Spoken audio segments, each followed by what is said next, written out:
Si vous creusez n'importe où dans le désert du Negev, vous pourriez trouver de la poussière, peut-être du calcaire ou rien du tout. Ce désert ne reçoit de la pluie que 2 fois par an au mieux. Les températures y atteignent 45 degrés Celsius en été. Qu'est-ce qu'un désert? Un désert est une région aride et sans eau, il n'y a pas assez de nourriture. Or, lorsque des ingénieurs israéliens ont foré à 700 mètres de profondeur dans la roche, ils ont découvert quelque chose d'impossible, de l'eau. Mais cette eau était bouillante et salée, trop salée pour être bue et mortelle pour les cultures. N'importe quel pays censé aurait bouché le puits et serait reparti. Mais Israël a regardé et s'est posé une seule question. Quel genre de poisson peut vivre ici? Vous dites que vous faites pousser des choses dans l'eau du désert. Oui, c'est vraiment unique. Aujourd'hui, 1 million de poissons tropicaux nagent dans cette eau et l'histoire de leur arrivée bouleverse tout ce que nous savons sur l'agriculture, le problème de la source d'eau. Le NEV couvre 60% d'Israël, mais reçoit beaucoup moins de précipitations que la vallée de la mort.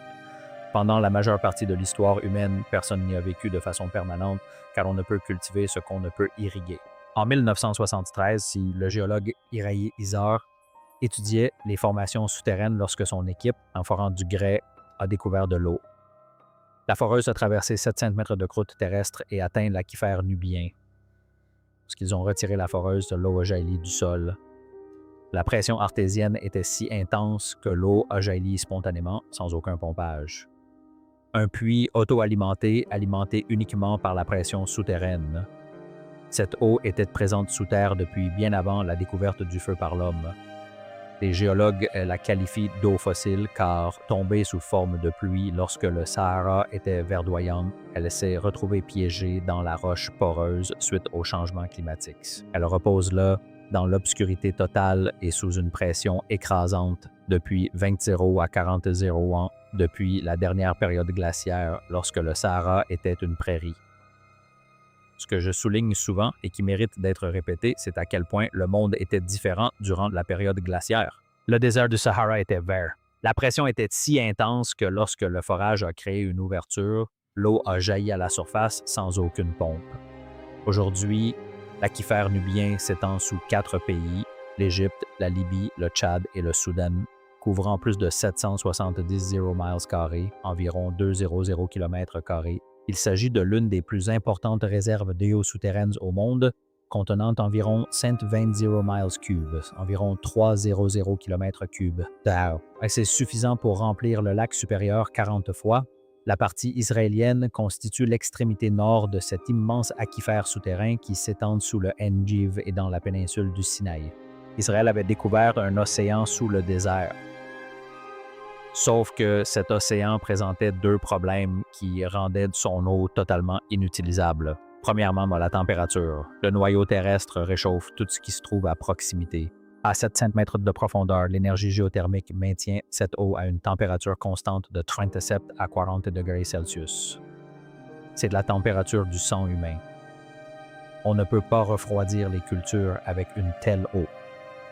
On ne peut même pas boire d'eau chaude dans le désert. Le deuxième problème, c'est le sel. Cette eau est restée emprisonnée dans la roche pendant des millénaires, dissolvant des minéraux. Il en résulte une eau saumâtre dont la salinité est d'environ 3 parties par million. C'est 10 fois moins salé que l'eau de mer. Ce n'est pas de l'eau de mer, mais sa salinité est suffisante pour détruire le blé, le maïs, les tomates et la quasi-totalité des cultures commerciales en quelques jours. Des ingénieurs ont testé cette eau sur des parcelles expérimentales. L'État d'Israël utilise cette eau salée sur les rives de la Méditerranée pour réalimenter sa plus grande réserve naturelle d'eau douce, la mer de Galilée. En moins de 72 heures, les plantes et légumes ont montré des signes de stress salin. Leurs feuilles ont jauni, leur croissance a été ralentie et, en 2 semaines, la plupart des plantes sont mortes. Le ministère de l'Agriculture a publié des rapports concluant que l'eau était impropre à l'irrigation. La solution logique semblait être de fermer le puits et de ne plus y penser, n'est-ce que pas? Mais un scientifique a posé une autre question. Si rien de ce que nous cultivons ne peut survivre dans cette eau, qu'est-ce qui survit déjà dans une eau similaire? La réponse se trouvait dans les rivières tropicales d'Australie et d'Afrique, à 80 km de là. L'innovation résidait dans l'aquaculture. Poisson à l'allure préhistorique, le barramundi est originaire des rivières côtières d'Australie et d'Asie du Sud-Est. Il est consommé par l'homme depuis 40 000 ans.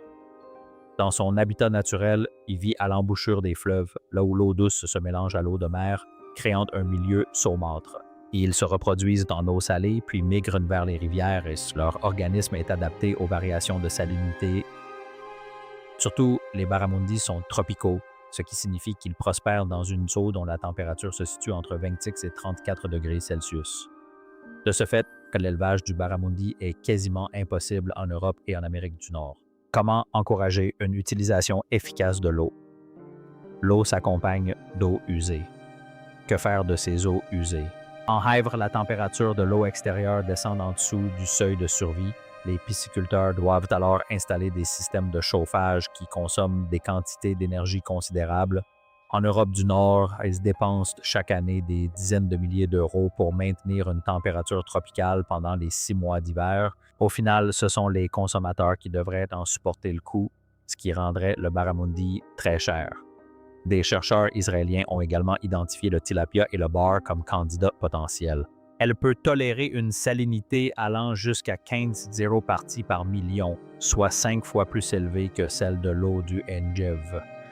Le bar, notamment la variété européenne, migre naturellement entre les milieux d'eau douce et d'eau de mer tout au long de son cycle de vie. Or, dans le NEGV, l'eau sort du sol déjà chauffée à la température idéale. Fini les factures de chauffage sur de l'énergie géothermique qui rendait l'eau impropre à la consommation la rendait idéale pour les poissons tropicaux. En hiver, dans le Negev, les températures descendent encore jusqu'à 5 degrés Celsius la nuit, mais l'eau pompée à 7 cm de profondeur reste à 38 degrés Celsius. Les poissons vivent ainsi dans un été permanent. J'essaie de bien comprendre ce que représente un projet de cette envergure. Cette eau qui détruirait les récoltes en quelques jours préserve en réalité la santé de la peau des poissons car elle imite leur environnement naturel. Au début des années 2000, des exploitations comme Kibbutz Machabisad et Aquatech Fisheries ont construit d'immenses étangs en terre et des bassins en béton à travers le Negev. Elles ont foré des puits supplémentaires pour exploiter la nappe phréatique, puis installer des pompes et des systèmes d'aération et peupler les étangs de nombreux barramundis, tilapias et bars.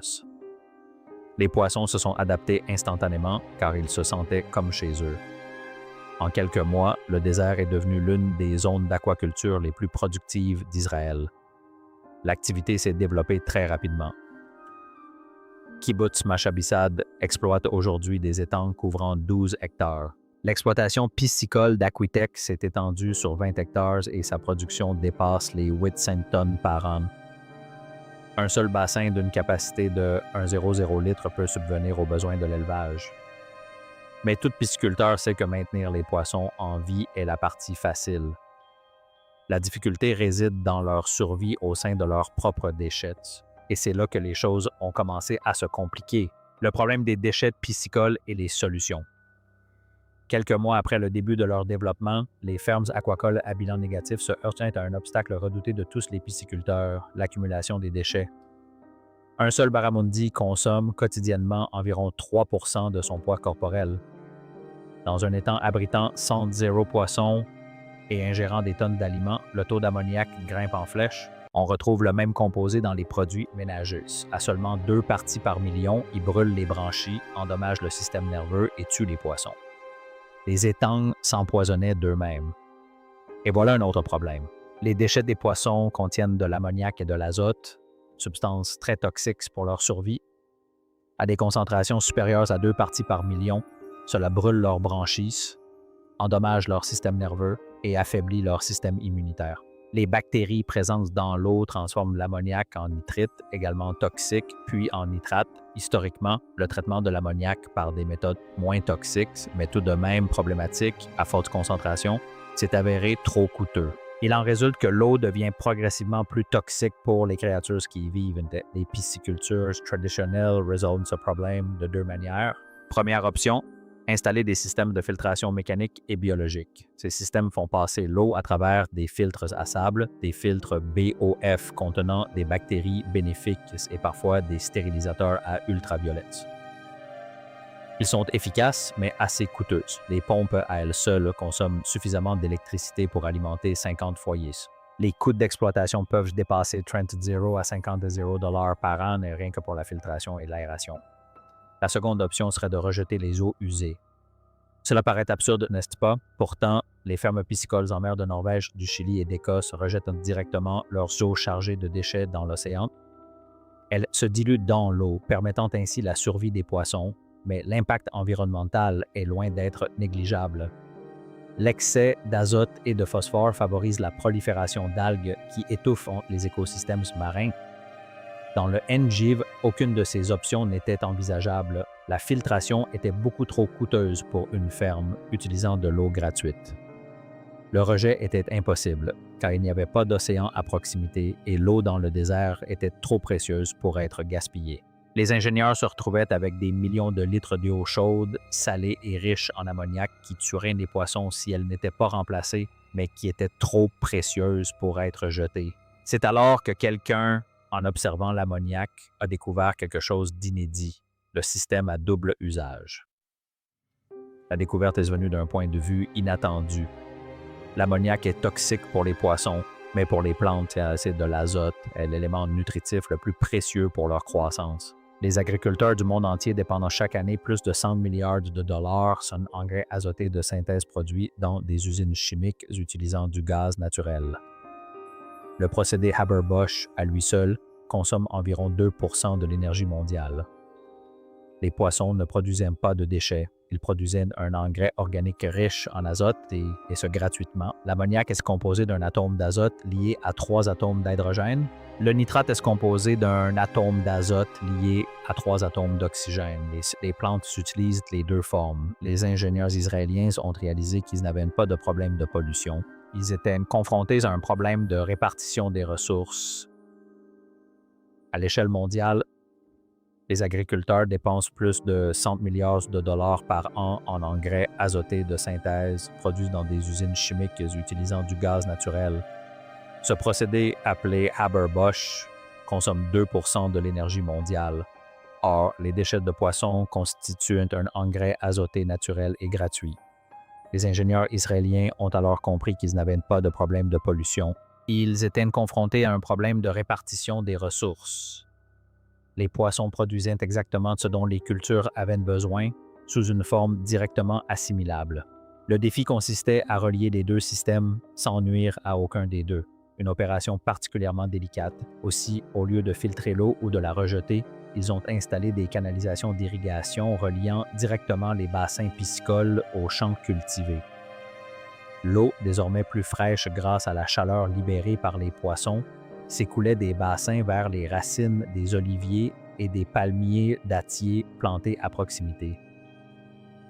Les cultures absorbaient l'azote, le phosphore et le potassium contenus dans les déchets des poissons, et voilà, le sol agissait comme un filtre vivant, les bactéries décomposaient l'ammoniac en nitrate et les plantes puisaient les nutriments dans le sol. Les premiers essais ont été menés avec une extrême prudence. Les agriculteurs craignaient que le sel ne tue les arbres, mais rien de tout cela ne s'est produit. À leur grande surprise, les oliviers ont poussé extrêmement vite, les dattes ont grossi, les rendements fruitiers ont augmenté de 15 à 20 % dans les parcelles expérimentales de Machabissad. Alors, comment expliquer un tel succès? Parce que les déchets de poissons libèrent les nutriments lentement. Les engrais synthétiques, quant à eux, déversent l'azote dans le sol en une seule fois. Or, les plantes ne peuvent en absorber qu'une certaine quantité à la fois. L'excédent est lessivé dans les nappes phréatiques ou ruisselle dans les rivières, provoquant ainsi de la pollution. Les déchets organiques des poissons se décomposent progressivement. Les plantes bénéficient d'un apport constant d'azote pendant plusieurs semaines au lieu d'un apport ponctuel. Il en résulte une croissance plus saine et sans gaspillage. Le sel, que tous redoutaient comme un fléau, et s'est avéré gérable. Les oliviers et les palmiers dattiers sont des espèces tolérantes au sel. Ils ont évolué dans le bassin méditerranéen et au Moyen-Orient, où les sols sont naturellement salins. Elles peuvent supporter une eau dont la concentration en sel atteint 5 0 parties par million. L'eau saumâtre des bassins piscicoles affichait 3,0 parties par million, une concentration largement inférieure à la limite de tolérance. De fait, ce léger stress salin a amélioré la qualité des fruits. Face à un léger stress, les plantes concentrent les sucres et les arômes dans leurs fruits, un mécanisme de survie essentiel. Le système créait ainsi un cycle fermé. L'eau s'infiltrait dans le sol, remontait chaude et salée, nourrissait les poissons, se débarrassait de leurs déchets, arrosait les arbres, se filtrait à travers la terre et retournait dans la nappe phréatique, plus propre qu'à son départ. Un cycle symbiotique parfait. Rien ne se perd. Un suivi à long terme a révélé un avantage inattendu. La salinité des sols irrigués est restée stable pendant des années, voire a diminué dans certaines zones. Les palmiers, dattiers et les oliviers absorbent activement le sel, le concentrant dans les feuilles les plus âgées qui tombent lors de la taille. Les arbres ne se contentaient pas de tolérer l'eau saumâtre, ils dessalaient le sol.